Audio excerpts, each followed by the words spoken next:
إن الحمد لله نحمده ونستعينه ونستغفره ونعوذ بالله من شرور أنفسنا ومن سيئات أعمالنا من يهده الله فلا مضل له ومن يضلل فلا هادي له وأشهد أن لا إله إلا الله وحده لا شريك له وأشهد أن محمدا عبده ورسوله صلى الله عليه وعلى آله وصحبه وسلم تسليما كثيرا.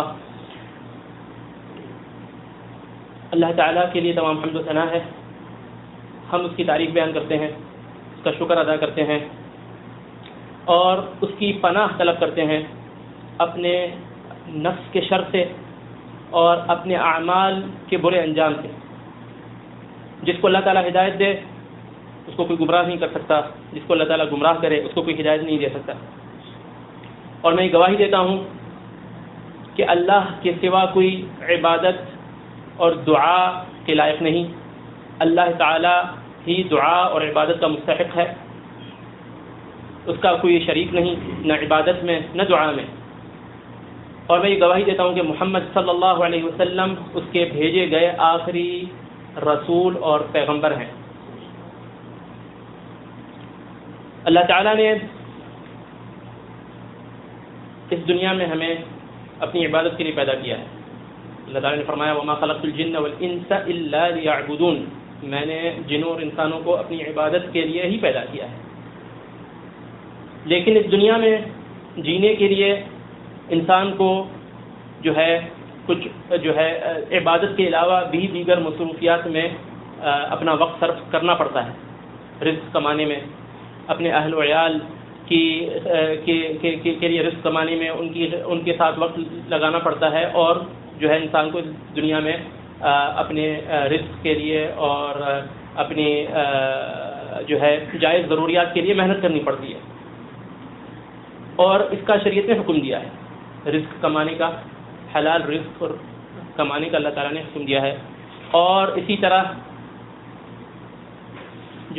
اپنے اہل و عیال کے ساتھ اچھا سلوک کرنا, ان پر خرچ کرنا, ان کے ساتھ وقت گزارنے کا بھی شریعت نے حکم دیا ہے, اور یہ کار ثواب ہے. لیکن اللہ تعالیٰ نے اس کے ساتھ ساتھ یہ بھی فرمایا سورۃ المنافقون میں اللہ تعالیٰ نے فرمایا یا ایھا الذین آمنوا لا تلہکم اموالکم ولا اولادکم عن ذکر اللہ ومن یفعل ذلک فاولئک هم الخاسرون. یا ایھا الذین آمنوا لا تلہکم اموالکم ولا اولادکم عن ذکر اللہ ومن یفعل ذلک فاولئک هم الخاسرون. اے ایمان والو, تمہارا مال اور تمہاری اولاد تمہیں اللہ کے ذکر سے غافل نہ کر دے. یعنی اپنے مال کمانے میں اور اپنی اولاد میں اتنے مشغول نہ ہو جانا کہ اللہ کے ذکر کا تمہیں وقت نہ ملے. تمہارا مال اور تمہاری اولاد تمہیں اللہ کے ذکر سے غافل نہ کر دے. اگر کر دیا فاولئک هم الخاسرون, تو ایسے ہی لوگ خسارہ پانے والے ہیں, تباہ و برباد ہونے والے ہیں. دنیا میں بھی ان کے لیے خسارہ ہے, آخرت میں تو خسارہ ہی خسارہ ہے. یہاں قابل غور بات یہ کہ اللہ تعالیٰ نے فرمایا کہ تمہارا مال اور تمہاری اولاد تمہیں ذکر سے غافل نہ کرتے, جبکہ مال کمانا بھی ضروری ہے, شریعت نے حکم دیا ہے. اولاد یعنی نکاح و بیاہ اور اولاد کرنا اور اولاد پیدا کرنا اور پھر ان پر خرچ کرنا, اس کا بھی شریعت نے حکم دیا ہے, اور نکاح کرنے کا بھی شریعت نے حکم دیا ہے. اور 4 تک اجازت دی ہے کہ 4 تم شادیاں کر سکتے ہو. اس سب کے باوجود فرمایا کہ یہ چیزیں اس کا شریعت نے حکم ضرور دیا ہے اور جائز ہیں اور کرنی چاہیے, اس کے بغیر دنیا میں چارہ نہیں, گزارا نہیں. لیکن پھر بھی یہ چیزیں اس میں اتنا وقت مت صرف کرو کہ تمہیں یہ اللہ کے ذکر سے غافل کر دیں. تو یہ وہ چیزیں ہیں جو ضروری ہیں, وہ بھی اگر اس میں انسان حد سے تجاوز کر جائے تو وہ اس کو اللہ کے ذکر سے غافل کر دیں گی, وہ خسارہ پانے والوں میں سے ہو جائے گا. چاہے جائے وہ شخص جو ایسی چیزوں میں وقت صرف کرے جو نہ ضروری ہیں, نہ کام کی ہیں, نہ اس سے اس کو کوئی فائدہ ملے گا, بلکہ بالکل وقت کا ضیاع ہے, اور ان میں وہ مصروف ہو کے اللہ کے ذکر سے غافل ہو جائے. ہم لوگ, میں خود اس مرض میں ہم مبتلا ہیں کہ ہم خبریں دیکھنے میں اپنا وقت ضائع کرتے ہیں. گھنٹہ 2 گھنٹے, یہ نہیں کہ سرخیاں دیکھنی 5 منٹ میں, نہ, گھنٹہ 2 گھنٹہ 3 گھنٹہ صبح کی خبریں, پھر شام کی, دوپہر کی خبریں, پھر شام کی خبریں, پھر اس کے تجزیے, اس میں پھر وہ تجزیہ نگار آتے ہیں, بیٹھتے ہیں, انالیسس ہوتا ہے, ڈسکشن ہوتی ہے, پھر کراس کوسچننگ ہوتی ہے, پھر ٹاک شو ہوتا ہے. گھنٹے کے گھنٹے کے گھنٹے، جس سے ہمیں نہ کوئی دنیا میں فائدہ ملے گا نہ آخرت میں اس کا کوئی فائدہ ہوگا. اور ہمارے ان چیزوں کو دیکھنے سے بھائی اپنے ملک کے حالات تو ہم دیکھ رہے ہیں، ٹھیک ہے، ہمارے دیکھنے سے کیا ملک کی اصلاح ہو جائے گی؟ 50 سال سے 60 سال سے لوگ خبریں دیکھ رہے ہیں. بعض بزرگ ہیں جن کو ہم جانتے ہیں وہ 50-60 سال سے خبریں دیکھ رہے ہیں. تو کیا اس سے کوئی وہ نہ دیکھتے تو کیا ملک کی حالت کچھ اس سے یعنی بگڑی ہوئی ہوتی زیادہ، یا ان کے دیکھنے سے کوئی بہتر ہو گئی؟ کوئی فائدہ نہیں ہوا، کوئی فائدہ نہیں ہوا. تو ہم ایسی چیزوں میں وقت ضائع کر کے اللہ کے ذکر سے غافل ہو جاتے ہیں جو ان چیزوں کا اللہ نے حکم ہی نہیں دیا، اور کوئی ہمیں فائدہ بھی نہیں. چلے جائے کہ وہ لوگ جو خبریں تو خبریں نہیں، وہ لوگ جو فٹ بال کے میچ دیکھ رہے ہیں، کرکٹ میں گھنٹے کے گھنٹے، ٹیسٹ میں پتہ نہیں ٹیسٹ میچ چل رہا ہے، کون سی لیگ چل رہی ہے، کون سے کیا کب چل رہا ہے، گھنٹے کے گھنٹے ضائع کر رہے ہیں. اور اتنا وقت نہیں کہ اللہ کے ذکر کی طرف آئیں، قرآن کی طرف آئیں، علم حاصل کرنے کی طرف آئیں، نبی صلی اللہ علیہ وسلم کی حدیث کی طرف آئیں، سنت کی طرف آئیں، اور جو ہے اپنی اصلاح کی طرف آئیں. تو یہ جو ہے یعنی جو ضروریات زندگی میں اتنا مصروف ہو کے اللہ کے ذکر سے غافل ہو جاتا ہے وہ خسارے میں ہے. تو جو فضولیات زندگی میں مصروف ہو کر اللہ کے ذکر سے غافل ہو جاتا ہے وہ کتنے بڑے خسارے میں. تو ہمیں چاہیے کہ ہم اللہ کے ذکر سے کیا مراد ہے. اللہ کے ذکر سے ہم جب سنتے ہیں اللہ کے ذکر تو ہمارے ذہن میں شاید یہ تصور آئے کہ ہم تسبیح لے کے بیٹھ جائیں اور سبحان اللہ یہ اللہ کا ذکر ضرور ہے، یا ہم جو ہے وہ خاص اذکار یا وظائف وظیفے وہ ادا کریں، یہ ذکر. سب سے بڑھ کے جو اللہ کا ذکر ہے وہ اللہ تعالیٰ کا کلام ہے، اللہ تعالیٰ کی کتاب جو اللہ تعالیٰ نے نازل کی. اور اللہ نے تو ذکر کہا ہے انا نحن نزلنا الذکر وانا له لحافظون، ہم نے اس ذکر کو نازل کیا ہے اور ہم اس کی حفاظت کرنے والے ہیں. تو سب سے ذکر کی سب سے اہم جو قسم ہے یا سب سے جو اہم ذکر ہے وہ کیا ہے؟ اللہ کی کتاب، یہ سب سے اہم ذکر ہے. اسی کے ساتھ نبی صلی اللہ علیہ وسلم کی سنت. اللہ تعالیٰ نے امہات المومنین کو یہ حکم دیا سورۃ الاحزاب میں وَاذْكُرْنَ مَا يُتْلَى فِي بُيُوتِكُنَّ مِنْ آيَاتِ اللَّهِ والحکمہ. وَاذْكُرْنَ اے امہات المومنین، وَاذْكُرْنَ ذکر کیا کرو، وَاذْكُرْنَ مَا يُتْلَى عَلَيْكُمْ فِي بُيُوتِكُمْ وَاذْكُرْنَ مَا يُتْلَى عَلَيْكُمْ فِي بُيُوتِكُنَّ مِنْ آيَاتِ اللَّهِ وَالْحِکمہ. ذکر کیا کرو اس چیز کی جس کی تلاوت کی جاتی ہے تمہارے گھروں میں. کیا ہے وہ؟ آیات اللہ، اللہ کی آیات، قرآن، اور حکمت کی باتیں. والحکمہ کس کی باتیں؟ حکمت کی باتیں. کس کی باتیں؟ کون؟ افلاطون ارسطو کی باتیں. حکمت سے مراد ہے نبی صلی اللہ علیہ وسلم کی سنت. جہاں بھی الکتاب والحکمہ قرآن میں آیا ہے، کتاب اللہ کی کتاب اور حکمت اس نبی کی حکمت جو اس امت کی طرف بھیجا گیا ہے صلی اللہ علیہ وسلم. اس سے بڑھ کے حکمت کی باتیں کس کی ہو سکتی ہیں؟ تو امہات المومنین کو اللہ نے حکم دیا کہ گھروں میں کس چیز کا ذکر کیا کرو؟ اللہ کی آیات کا اور نبی صلی اللہ علیہ وسلم کی باتوں کا. یعنی ان کو پڑھا کرو، ان کو سمجھا کرو، ان کو یاد کیا کرو، ان کو دہرایا کرو، ان کو سیکھا کرو، ان کو سکھایا کرو. تو یہ ذکر ہے. اللہ کی کتاب ذکر ہے، سنت ذکر ہے، اور ان کا علم حاصل کرنا اور شریعت کا عمومی طور پر علم حاصل کرنا یہ ذکر ہے. اللہ تعالیٰ نے فرمایا فَاسْأَلُوا أَهْلَ الذِّكْرِ إِن كُنتُمْ لَا تَعْلَمُونَ. اگر تمہیں علم نہ ہو تو اہل ذکر سے پوچھ لیا کرو. اہل ذکر کس سے پوچھ لیا کریں؟ یعنی جو سب سے زیادہ تسبیح پڑھتا ہو یا جو صاحب علم ہو. صاحب علم ہو. مجالس الذکر کا جو احادیث میں ذکر آیا ہے کہ علم کی ذکر کی مجلس ہے، اس سے مراد یہ مجلسیں نہیں ہے.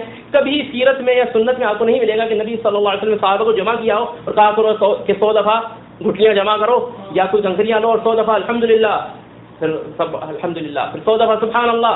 کبھی ایسا سنت میں نہیں ہوا، کبھی سیرت میں، کبھی نبی صلی اللہ علیہ وسلم کی زندگی میں نہیں ہوا. ذکر کی مجلس سے کیا مراد ہے؟ علم کی مجلس. فَاسْأَلُوا أَهْلَ الذِّكْرِ، اہل ذکر سے پوچھ لیا کرو جب تمہیں کسی چیز کا علم نہ ہو، یعنی اہل علم سے. تو ذکر میں کیا آیا؟ قرآن، حدیث اور ان کا علم حاصل کرنا، یہ ذکر ہے، یہ ذکر ہے. اور نبی صلی اللہ علیہ وسلم اور اسی طرح نماز قائم کرنا یہ بھی ذکر ہے. وَأَقِيمُوا الصَّلَاةَ لِذِكْرِي، نماز کو قائم کرو میرے ذکر کے لیے، میرے ذکر کی خاطر تم نماز کو قائم کرو. تو ذکر کی سب سے اہم قسمیں یہ ہیں: قرآن، سنت، شرعی علم حاصل کرنا اور نماز قائم کرنا. ان چیزوں سے انسان غافل نہ ہو جائے، دنیا میں مشغول ہو کر اہل و عیال میں، مال و تجارت میں مشغول ہو کر ان چیزوں سے غافل نہ ہو جائے. بہت سے ہم میں سے لوگ دنیا میں اتنے مشغول ہیں کہ ہمیں نہ قرآن پڑھنے کی فرصت ہے، نہ احادیث پڑھنے کی فرصت ہے، نہ علم حاصل کرنے کی فرصت ہے. الحمدللہ نماز ہم لوگ ادا کرتے ہیں، کچھ لوگ تو نماز سے بھی غافل ہیں. تو یہ سب سے اور قرآن و سنت کی جب بات ہوتی ہے، قرآن و سنت کی جب بات ہوتی ہے کہ قرآن اللہ کا ذکر ہے اور قرآن کی تلاوت کرنی چاہیے. قرآن اللہ کا کلام ہے، اللہ کا کلام ہے. کلام جو ہے دو چیزوں پر مشتمل ہوتا ہے. کسی بھی شخص کا کلام کتنی چیزوں پر مشتمل ہوتا ہے؟ اس میں دو چیزیں ہوتی ہیں. ایک وہ الفاظ ہوتے ہیں جو زبان سے ادا ہوتے ہیں، اور ایک وہ ان الفاظ کے معنی ہوتے ہیں. صحیح ہے نا؟ بچہ کچھ بولتا ہے، 2-3 سال کا بچہ زبان سے کچھ بول رہا ہے لیکن اس کا کوئی معنی نہیں ہے. ٹھیک ہے؟ تو کلام کے دو حصے ہیں. ایک وہ کلام کو زبان سے ادا کرنا، اس کی آواز جو ہمارے کانوں میں ٹکراتی ہے، اور اس کا جو معنی ہے، اور وہ معنی اس کا اہم حصہ وہ معنی ہے. اصل مقصود جو ہے وہ معنی ہے، کیونکہ یہ الفاظ کس لیے وضع کیے گئے، کس لیے بنائے گئے؟ تاکہ ان معانی کو آگے پہنچایا جائے. اگر ان الفاظ کو معنی سے خالی کر دیا جائے تو پھر وہ کلام نہیں رہا، اس کلام کو کوئی فائدہ نہیں رہا. ٹھیک ہے؟ اس کی میں ایک تھوڑی سی مبالغے والی مثال دوں گا. مبالغے والی مثال وہ یہ ہے کہ منافقین لا الہ الا اللہ کہتے تھے، زبانوں سے کہتے تھے، لیکن کیا یہ ان کے کام آئے گا؟ کیوں نہیں کام آئے گا؟ کیونکہ زبان پر تھا، دل میں اس کا معنی نہیں تھا. آدھا تھا آدھا نہیں تھا. جب یہ شریعت نے کہا کہ لا الہ الا اللہ کہو تو یہ تھا کہ زبان سے بھی کہو اور دل میں اس کا معنی پر یقین بھی کرو. تو آدھا جب ادا کیا، زبان سے ادا کیا، دل میں اس کے معنی نہیں تھے، تو وہ ان کے کام کا نہیں ہے. اسی لیے اللہ تعالیٰ نے فرمایا اذا جاءك المنافقون قالوا نشهد انك سورۃ المنافقون کی جو شروع کی آیات ہے، اذا جاءك المنافقون قالوا نشهد انك رسول الله والله يعلم انك لرسوله والله يشهد ان المنافقين لكاذبون. کہ منافقین آ کے کہتے ہیں کہ ہم گواہی دیتے ہیں آپ اللہ کے رسول ہیں. اللہ نے فرمایا اللہ جانتا ہے آپ اللہ کے رسول ہیں، اور اللہ یہ گواہی دیتا ہے کہ یہ جھوٹے ہیں. کس بات میں جھوٹے ہیں؟ کہ آپ اللہ کے رسول نہیں ہیں. کس بات میں جھوٹے ہیں؟ جھوٹے کیوں کہا؟ ان کی بات تو سچ تھی. انہوں نے کہا ہم گواہی دیتے ہیں آپ اللہ کے رسول ہیں. سچ بولا کہ نہیں؟ اللہ کہہ رہے ہیں یہ جھوٹے ہیں. دل سے اقرار نہیں تھا، زبان پہ تھا، دل پہ نہیں تھا. ان کا کلام کیا ہو گیا؟ جھوٹ ہو گیا. تو کلام جب تک اس کے معنی ساتھ نہ ہو وہ کلام. اسی لیے اللہ تعالیٰ نے بنی اسرائیل کی مذمت کی سورۃ بقرہ میں، جہاں بنی اسرائیل کا ذکر کیا. اس لیے بھی ذکر کیا، ایک تو یہ ذکر اس لیے بھی ہوا کہ جب نبی صلی اللہ علیہ وسلم مدینہ ہجرت کر کے گئے تو سن 2 ہجری میں جو ہے جب یہ سورۃ بقرہ نازل ہونا شروع ہوئی ہے، تو یا اس سے پہلے اس میں پھر سارے فرائض بھی، روزے کی آیت بھی ہیں، رمضان بھی فرض ہوا سن 2 ہجری میں، پھر حج کی آیات ہیں. مدینہ میں کون تھے؟ یہود تھے، عیسائی نہیں تھے. اس لیے اکثر خطاب یہودیوں سے، بنی اسرائیل سے ہے. لیکن اس کی ایک وجہ یہ بھی ہے کہ تم یہ کام مت کرنا جو انہوں نے کیے، تم ان کی چالوں پہ نہ چلنا. تو اس میں اللہ تعالیٰ نے جہاں بنی اسرائیل کی بہت سی چیزوں کا ذکر کیا، وہاں ایک آیت میں فرمایا وَمِنْهُمْ أُمِّيُّونَ لَا يَعْلَمُونَ الْكِتَابَ إِلَّا أَمَانِي وَإِنْهُمْ إِلَّا يَظُنُّونَ. کہ ان بنی اسرائیل میں، یہودیوں میں کچھ ایسے ان پڑھ بھی ہیں جو کتاب کی صرف تلاوت جانتے ہیں، کتاب کی صرف تلاوت کی حد تک جانتے ہیں، باقی ان کے سب وہم و گمان ہے. ان کو کچھ پتہ نہیں کہ اس کے نسبے کی معنی کیا ہے. یا وہ یعنی بالکل ہی ان پڑھ ہیں، صرف سن لیتے ہیں تلاوت اور معنی کا کچھ نہیں پتا، یا ان پڑھ اس معنوں میں کہ پڑھ لیتے ہیں، صرف تلاوت کرتے ہیں جیسا ہم تلاوت کرتے ہیں، اور معنی کا کچھ نہیں پتا. تو اللہ نے ان کی مذمت کی کہ ایسے لوگ بھی ہیں، پڑھتے ہیں تورات، تلاوت ہو رہی ہے، سر بھی ہلاتے ہیں. ہاں دیکھا ہوگا آپ نے یہودیوں کو وہاں فلسطین میں بھی جو ان کی دیوار ہے، دا ویلنگ وال، ہاں وہاں کھڑے ہو کے سر ہلا رہے ہیں اور پڑھے جا رہے ہیں، لیکن صرف پڑھنے کی حد تک ہے اور معنی پر کوئی جو ہے توجہ نہیں ہے.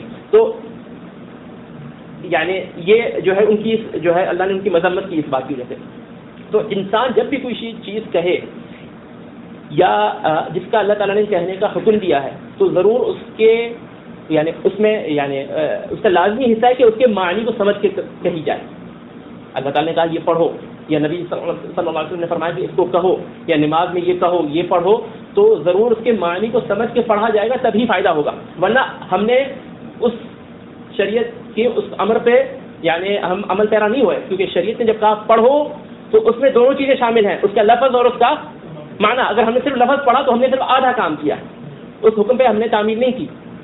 اگر نماز ہم نے پڑھی، شریعت نے کہا نماز پڑھو، اللہ تعالیٰ نے اقیموا الصلاۃ نماز قائم کرو، ہم نے نماز پڑھی لیکن معنی کے بغیر پڑھی تو ہم نے وہ آدھی ہوئی، بلکہ آدھی سے بھی کم ہوگی، کیونکہ اصلی چیز تو اس کا معنی ہے۔ اسی لیے حدیث میں آتا ہے کہ انسان جب نماز پڑھ کے فارغ ہوتا ہے تو یکتب له من صلاته عشرها تسعها ثمنها سبعها سدسها خمسها ربعها ثلثها نصفها، کہ ممکن ہے ایک شخص کے لیے نماز کا 10واں حصہ اس کے لیے لکھا جائے، یعنی اس نے 1/10 نماز ادا کی، نماز کے ثواب میں سے اس کے لیے صرف 10واں حصہ لکھا گیا، کسی کے لیے 9واں حصہ، 8واں حصہ، 7واں حصہ، 6واں حصہ، 5واں حصہ، 4تھا حصہ، تیسرا حصہ، آدھا حصہ۔ کیوں فرق آیا؟ سب نے نماز ادا کی۔ فرق کیوں آیا؟ جتنا معنی کو سمجھتے ہوئے دل سے پڑھی اس کے لیے اتنی نماز لکھی گئی۔ اسی لیے بات یعنی جو سلف تھے، یعنی جو ہمارے بزرگ تھے، صحابہ، تابعین، تبع تابعین، اس فرماتے تھے کہ انسان کے لیے نماز میں سے صرف اتنا ہی لکھا جاتا ہے جتنا وہ سمجھ کے پڑھتا ہے، جتنا حصہ، یعنی نماز کے اگر صرف ہم نے اللہ اکبر سمجھ کے کہا ہے کہ اللہ سب سے بڑا ہے تو بس اس کے لیے اتنا ہی لکھا جائے گا۔ ہاں نماز ادا ہو گئی، فرض ادا ہو گیا، دوبارہ نہیں پڑھنی، لیکن ثواب کتنا لکھا گیا؟ اتنے ہی لکھا گیا جتنا اس نے سمجھا، اس میں سے 10% سمجھا تو 10% ثواب ملا، آدھا سمجھ کے ادا کیا تو آدھا ثواب ملا۔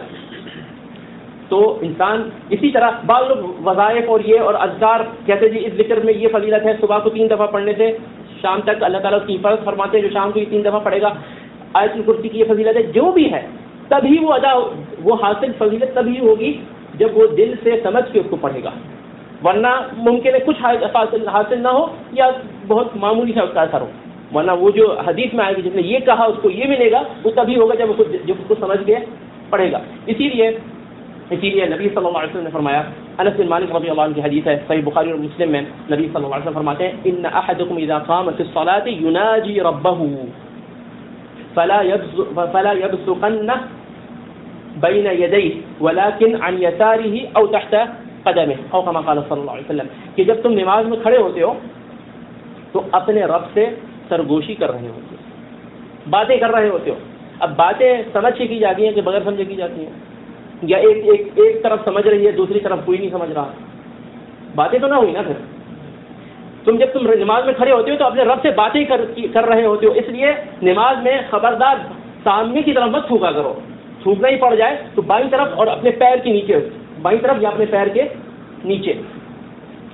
تو انسان نماز میں اپنے رب سے بات کر رہا ہوتا ہے، اور یہاں ایک بات پہ بات جو ہے ذہن میں آ گئی، اسی لیے شریعت نے حکم دیا کہ آگے ستھرا رکھا کرو۔ بعض لوگ بیچ مسجد میں لوگ آگے گزر رہے ہیں، اللہ اکبر، یعنی انسان کی فیضی فطرت ہے، آپ کسی سے بات کرتے ہیں آپ سائڈ پہ کھڑے ہو جاتے ہیں اس کو لے کے، ہے کہ نہیں؟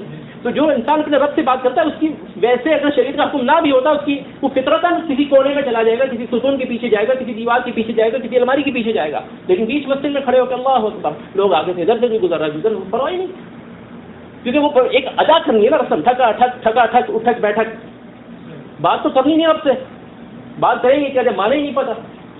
تو اور اسی لیے یہ تو رہی ایک حدیث۔ دوسری حدیث میں نبی صلی اللہ علیہ وسلم نے فرمایا، اور تبھی تو نماز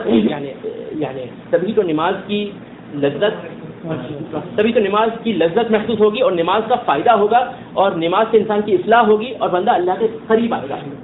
چنانچہ عقبہ بن عامر رضی اللہ عنہ کی صحیح مسلم میں حدیث ہے، نبی صلی اللہ علیہ وسلم نے فرمایا ما من مسلم يقوم فيحسن الوضوء ثم يصلي ركعتين مقبلا عليهما بوجهه وقلبه الا وجبت له الجنة۔ اللہ اکبر۔ نبی صلی اللہ علیہ وسلم فرما رہے ہیں کہ ما من مسلم يقوم فيحسن الوضوء، کوئی مسلم ایسا نہیں کہ اٹھ کے وضو کرے، ثم يصلي ركعتين، پھر صرف 2 رکعت ادا کرے، مقبلا علیہما بوجهه وقلبه، ان 2 رکعتوں کو ادا کرتے وقت وہ اپنے چہرے اور اپنے دل کے ساتھ پورا اس طرف متوجہ ہو، دل اور دماغ اور پورے جسم کے ساتھ متوجہ ہو کے، دل و دماغ سے متوجہ ہو کے ان 2 رکعتوں کو ادا کرے، تو پھر اللہ تعالیٰ اس کے لیے جنت واجب ہو جاتی ہے، الا وجبت له الجنہ۔ صرف 2 رکعت اگر انسان دل سے ادا کرے، دل سے متوجہ ہو کر توجہ کے ساتھ، تو 2 رکعتوں سے جنت اس پر واجب ہو جاتی ہے. ہماری اصل میں ایک ہوتی ہے کہ ہم زیادہ اللہ تعالیٰ نے فرمایا لیبلوکم ایکم احسن عملا. اللہ نے پیدا کیا دن رات اور یہ دنیا کا نظام، لیبلوکم ایکم احسن عملا، کون سب سے احسن عمل کرتا ہے. یہ نہیں فرمایا اکثر عملا، جو سب سے زیادہ عمل کرتا ہے. ایک شخص 2 رکعت پڑھ کے 2 رکعت پڑھتا ہے، اور اس کے بازو میں ایک شخص کھڑا ہو کے اسی دیر میں وہ 5 7 10 رکعت پڑھ لیتا ہے، لیکن اٹھک بیٹھک. یہ 2 رکعت سے ممکن ہے اعلیٰ علیین تک پہنچ جائے اور اللہ کے عرش کا قرب اس کو حاصل ہو، اللہ کے عرش تک اس کی جو ہے رسائی ہو جائے، اور یہ جو ہے اس کو کچھ حاصل نہ ہو سوائے جسم کو اس کی تھکان کے اور جو ہے اپنے وقت کے ضیاع کے.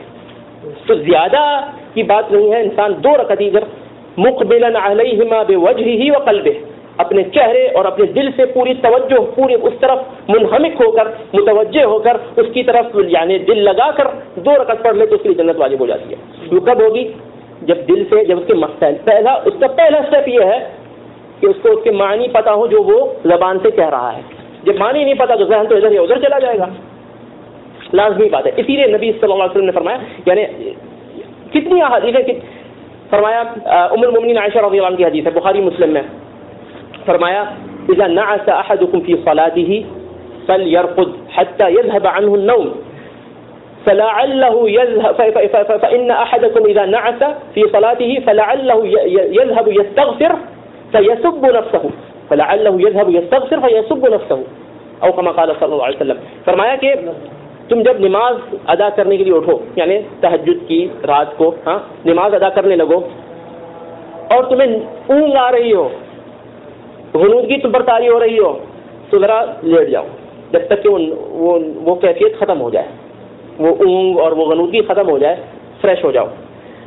کیونکہ ممکن ہے کہ تم نماز میں تم پر نیند کا غلبہ ہو اور تم استغفار کرنا چاہو اور بد دعا کر بیٹھو اپنے اوپر. یہ تبھی ہوگا جب وہ معنی سمجھے گا نا کہ وہ کچھ کہنا چاہ رہا ہے لیکن نیند کے غلبے میں کچھ اور کہہ رہا ہے.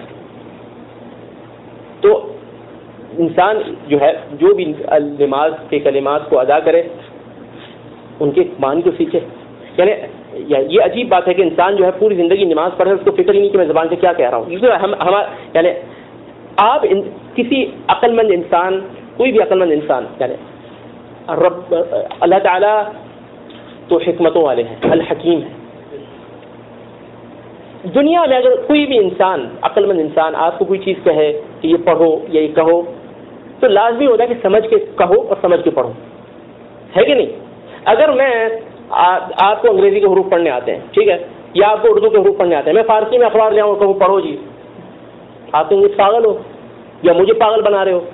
کیوں پڑھو؟ وہی پڑھنے وہی حروف ہیں، وہی اردو والے، وہی عربی والے، الف با تا پڑھو. میں کیوں میرا وقت ضائع کر رہے ہو، ہے کہ نہیں؟ کیونکہ کوئی بھی عقل مند انسان کہے گا پڑھو تو یعنی یا کوئی ٹی وی چینل کو بھی سنو خبریں آ رہی ہیں اور فرینچ میں جو ہے وہ چینل کھولا ہوا ہے، مجھے بیوقوف بنا رہے ہو یا خود بیوقوف ہو، ہے کہ نہیں؟ تو رب تعالیٰ جب کہتے ہیں پڑھو تو بغیر سوچے سمجھے پڑھو، اور کہو تو بغیر سوچے سمجھے کہو. ہو سکتا ہے دنیا میں جو کہے گا ہم کہیں تم پاگل ہو یا مجھے پاگل بنا رہے ہو، یہ میرا وقت ضائع کر رہے ہو. تو اللہ تعالیٰ جب کہتے ہیں پڑھو، اللہ تعالیٰ فرماتے کہ یعنی نماز میں فقرہ ما تیسر معک، نماز میں فقرہ ما تیسر منہ، جو قرآن تمہیں آسان ہو اس کو پڑھو. ٹھیک ہے، سورۃ المزمل میں فرمایا، نبی صلی اللہ علیہ وسلم نے فرمایا فاتحہ، سورۃ الفاتحہ پڑھا کرو. ٹھیک ہے، رکوع میں یہ پڑھا کرو، اتحیات میں یہ اس طرح پڑھا کرو. تو یہ کیا بے معنی کلمات ہیں؟ اور پھر خاص نمازوں میں نبی صلی اللہ علیہ وسلم خاص صورتیں پڑھتے تھے کہ یہ یعنی ہمارے اس میں اذکار، وظائف، قرآن یہ ایک تنتر منتر کی طرح ہے، بس پڑھو بغیر معنی سمجھو اور یہ پھونکو تو سب ٹھیک ہو جائے گا، یہ اچھا ثواب مل جائے گا.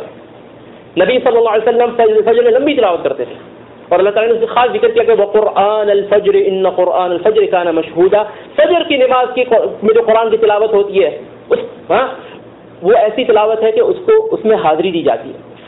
رات کے فرشتے بھی حاضری دیتے ہیں، صبح کے فرشتے بھی، کیونکہ رات کو فرشتوں کی ڈیوٹی پوری ہو رہی ہوتی ہے اور وہ جانے والے ہوتے ہیں، اور صبح کے فرشتے آ رہے ہوتے ہیں، دونوں اس وقت حاضری دے رہے ہوتے ہیں اس وقت تلاوت کا.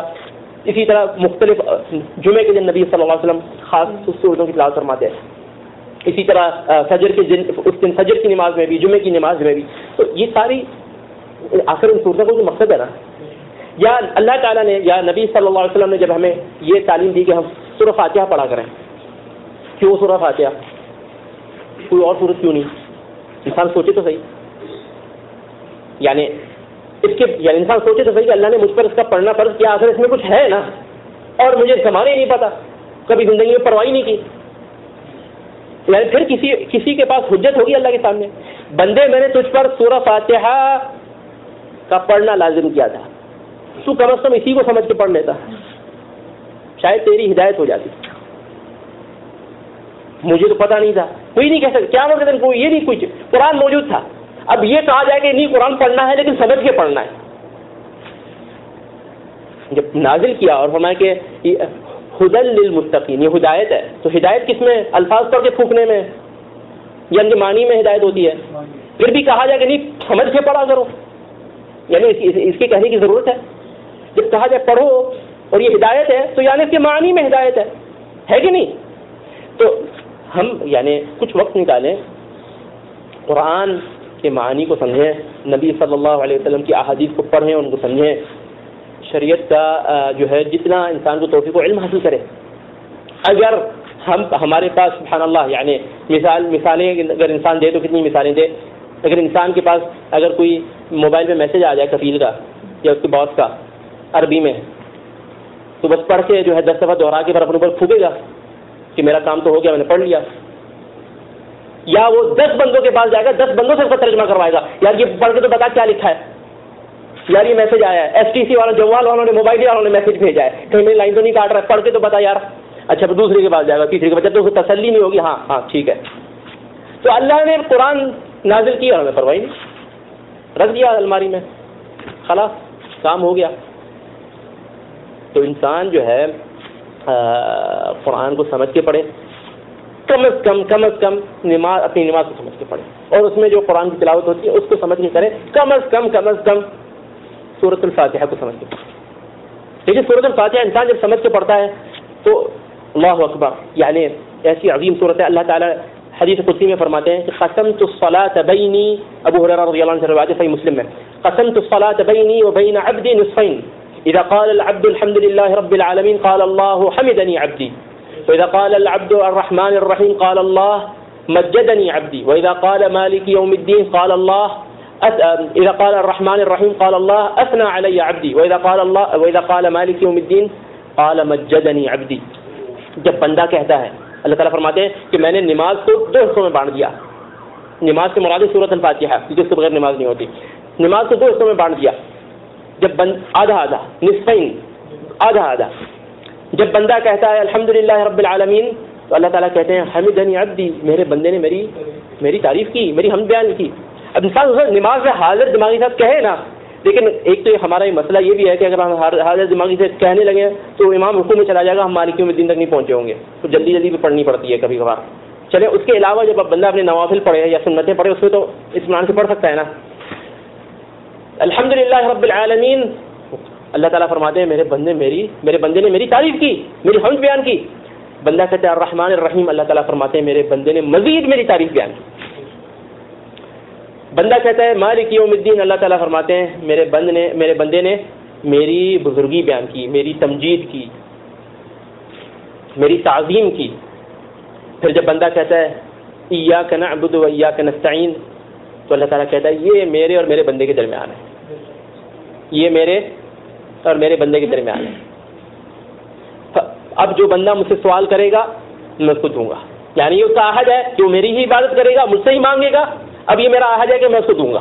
پھر جب بندہ کہتا ہے اہدنا الصراط المستقیم صراط الذین انعمت علیہم غیر المغضوب علیہم ولا الضالین, اللہ تعالیٰ کہتے ہیں یہ میرے بندے کے لیے ہے, یہ اس کی دعا ہے, اور بندے نے جو کہا, جو طلب کیا, میں نے اس کو عطا کر دیا. سبحان اللہ. تو اس لیے یہ مجلس آج جو ہے بس اسی اس میں ہے, یعنی ابتدائی ہے. انشاءاللہ اگلی مجلس ہے سورۃ الفاتحہ کے معنی کو بیان کیا جائے گا, اور سورۃ الفاتحہ کے بعد باقی نماز یا جو چھوٹی چھوٹی صورتیں ہیں قرآن کی جو ہم اکثر نماز میں پڑھتے ہیں ان کے معنی، اور پھر باقی نماز کے اذکار اور ان کے معنی. یعنی ہم التحیات للہ والصلوات الطیبات ہم پڑھتے ہیں، ہمیں اس کے معنی نہیں پتہ، معنی نہیں پتہ. یہ التحیات کیا ہوتا ہے، صلوات والطیبات کیا ہوتا ہے، السلام علیک ایھا النبی ورحمۃ السلام، اللہم صلی علی محمد کیا ہوتا ہے جی؟ درود ہوتا ہے. درود کیا ہوتا ہے؟ درود کے کیا معنی ہوتے ہیں؟ ہاں درود ہوتا ہے. درود بھائی درود کے معنی کیا ہے؟ درود تو فارسی میں ٹھیک ہے درود ہے، لیکن درود ہوتا کیا ہے کہ نہیں؟ نہیں پتا، بس وہ درود ہے. درود کیا ہوتا ہے؟ حدیث میں آتا ہے من صلی علیہ صلاۃ صلی اللہ علیہ بہا عشرا، اللہ اکبر، جس نے مجھ پر ایک دفعہ درود بھیجا، ایک صلاۃ بھیجی، اللہ اس پر 10 دفعہ صلاۃ بھیجتے ہیں. تو کیا مطلب صلاۃ بھیجتے ہیں؟ پتہ ہی نہیں، کوئی پوچھتا بھی نہیں، کوئی پوچھتا بھی نہیں. لوگ اگر پوچھتے ہیں یار وہ یزید اور حسین کا جو معاملہ ہوا تھا اس میں وہ جو ہے وہ کیسے، اللہ تم سے پوچھیں گے یزید اور حسین کے بارے میں؟ خبر میں پوچھا جائے گا کہ یزید نے کیا، غلط کیا، صحیح کیا، ظالم تھا، فاسق تھا، نہیں تھا؟ کوئی آگے پوچھا یار وہ جو مصر میں حکومت کو نکال دیا تو اس میں شرعی موقف کیا ہے؟ اللہ نہیں پوچھیں گے آپ سے، اللہ یہ پوچھیں گے میں نے جو نماز تم پہ فرض کی تھی وہ تو تم نے صحیح سے پڑھی نہیں، اس کی تمہیں کوئی نہیں آگے پوچھتا کہ شیخ صاحب ذرا یہ التحیات کے معنی تو بتائیں. کوئی نہیں پوچھتا. یا تو کوئی پوچھے گا یاجوج ماجوج کے بارے میں، یا کوئی پوچھے گا دجال کب نکل رہا ہے، یا کوئی یہ پوچھے گا کہ جی وہ جو ہے وہ مصر میں کیا ہوا اور فلسطین میں اور سوریا میں کون حق پر ہے، کون سی جماعت. اللہ نے ہمیں اس کا مکلف نہیں کیا. ہر ایک کا اپنا دائرہ ہے. پہلے انسان وہ چیزیں تو سیکھے جو اس پر فرض ہیں، اور اللہ کو سب سے پیاری چیز وہی ہے جو اللہ نے فرض کیا ہے. اللہ کو وہ عبادت، وہ عمل اتنا پیارا ہے کہ اللہ نے اس کو فرض کر دیا. یعنی اسی لیے حدیث میں آتا ہے کہ حدیث قدسی ہے، ابو ہریرہ رضی اللہ عنہ سے روایت ہے، صحیح بخاری میں، اللہ تعالیٰ فرماتے ہیں ما تقرب الی عبدی بشیء احب الی مما افترضت علیہ. بندہ میرا قرب اس چیز سے بڑھ کر کسی، یعنی بندہ میرا قرب حاصل کرنے کے لیے فرائض، اس چیز سے بڑھ کر کسی چیز سے قرب نہیں حاصل کر سکتا جو میں نے اس پر فرض کی ہے. یعنی جو چیزیں میں نے اس پر فرض کی ہیں اس سے ہی سب سے زیادہ میرا قرب حاصل کیا جا سکتا ہے. اللہ تعالیٰ فرما رہے ہیں حدیث قدسی میں کہ میرا قرب حاصل کرنا ہے تو سب سے پہلے جو چیزیں میں نے فرض کی ہیں. تو ہم اپنے فرائض کو جانیں، سیکھیں اور ان کی فکر کریں. باقی جو ہے